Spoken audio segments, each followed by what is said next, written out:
Makamu wa rais wa Marekani JD Vance amesema Irani inaweza kunufaika na makubaliano mapya yaliyofikiwa na Marekani, lakini ni lazima ibadili mwenendo wake wa kuzingatia masharti yaliyowekwa.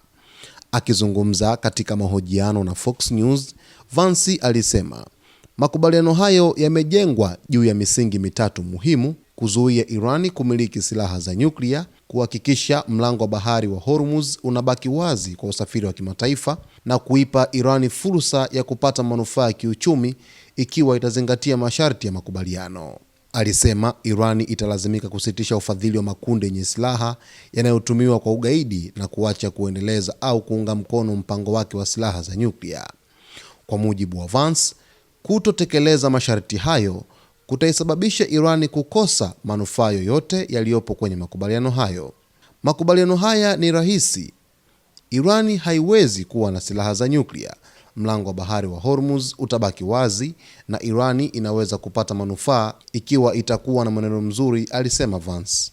Alisisitiza kuwa kwa mtazamo wa Marekani, matokeo ya makubaliano hayo yatawanufaisha wa Marekani kwa hali yoyote ile, akisema Marekani itashinda kwa vyovyote vile. Taarifa hii kutoka kwa makamu wa rais wa Marekani JD Vance inatoa picha rasmi juu ya kile ambacho Marekani inakihitaji zaidi kutoka kwa Irani. Kwa hii taarifa, kinachoonekana hapa ni kwamba Marekani inaitaka Irani kutokuwa na silaha za nyuklia kabisa. Yaani kama kuna kitu ambacho Marekani inakipigania dhidi ya Irani, basi ni kuishinikiza Irani kutokuwa na nafasi ya kutengeneza silaha yoyote ile ya nyuklia, kwa sababu maendeleo ya mpango wa nyuklia nchini Irani ni ya kiwango kikubwa sana. Yamefikia level kubwa kiasi cha kwamba Irani inaweza kujitegemea sana kuhusu mpango wake wa kutumia nishati yake ya nyuklia kwenye mambo mbalimbali ya kimaendeleo nchini Irani. Lakini Irani imekuwa ikisisitiza kwamba mpango wake wa nyuklia si kutengeneza silaha za nyuklia, bali ni kutumia uranium kwa ajili ya kuzalisha nishati ya umeme, lakini pia na utengenezaji wa madawa.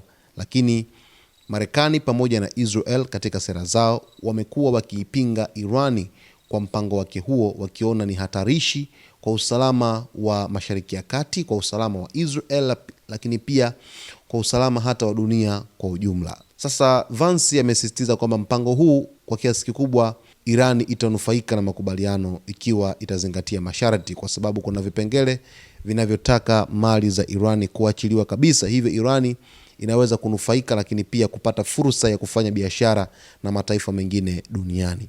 Basi mtazamaji wetu, kwa taarifa zaidi ni kuombe endelea kuungana nasi siku zote hapa hapa kwa kusubscribe channel yetu, kulike video zetu, kucomment pamoja na kushare.